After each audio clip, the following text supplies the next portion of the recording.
Welcome back, Sardine News. Yeah, Crucifier and I on tour, on an AISEO tour of the North Coast, and we are stationed in St. Lucia at the moment. Very beautiful. He's got hippos walking around the place, even in the main street in town. We get told, watch out for leopards all the time. And luckily, there seems to be that the animals around here and the humans are quite friendly to each other. But there are crocodiles too. So it most certainly does remind me of Kasani up in the north there, where they've also got warthogs. And a stupid little monkey just came in my room here right now, but he got a big scrick when he saw how ugly I am. Anyway, we're talking about thousands of crocs. So there's like 4,000 or something, and there's 1,000 hippos.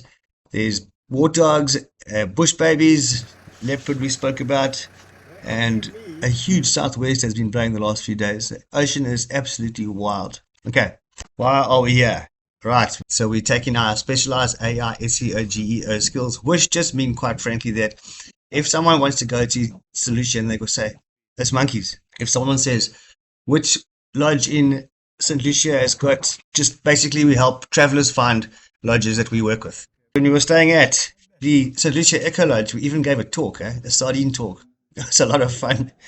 About 20 people rocked up. What we're all about, making content and cruising from town to town. All right. Luckily, we're meeting these people, and they have been spoiling us. On the first day, we did up exploring ourselves, and we came across Luke Bester, and he recognized Bruce, obviously. So next thing, we're in the Land Rover, and Luke knows a lot about this place. And we ended up at Mission Rocks and Cape Vidal. Mission Rocks was the first place I ever saw a shark in the water. It wasn't a big one, but it was a lot of fun. The Cape Vidal itself is gorgeous, very cool spot, lacquer beaches, lots of people swimming on the beach. Looks a whole lot more safer than the St. Lucia beach. Yep, same thing. Warthog, the bird life's amazing. Then we can't visit St. Lucia and not go on the estuary.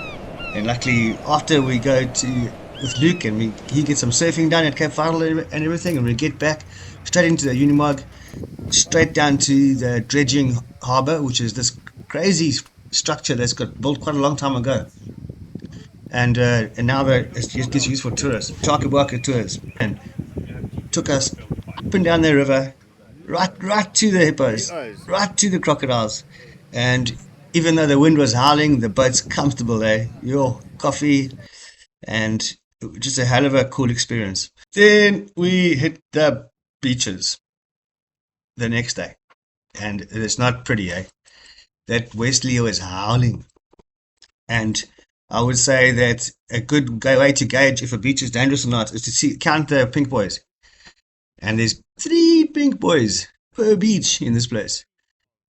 That's a statement right there. And if anyone doesn't know what the pink boys are, the NSRI have placed those pink boys at dangerous beaches right around the whole coastline, and they have saved hundreds of lives and continue to save hundreds of lives. Jabula Beach also blimmin' dangerous as far as I'm concerned, and the shore break is so mean. I do remember boats launching in the old days, but my goodness, the ocean over here can get a bit wild like it is at the moment. Right, so we are in the next lodge. This one is called St. Lucia Kingfisher Lodge.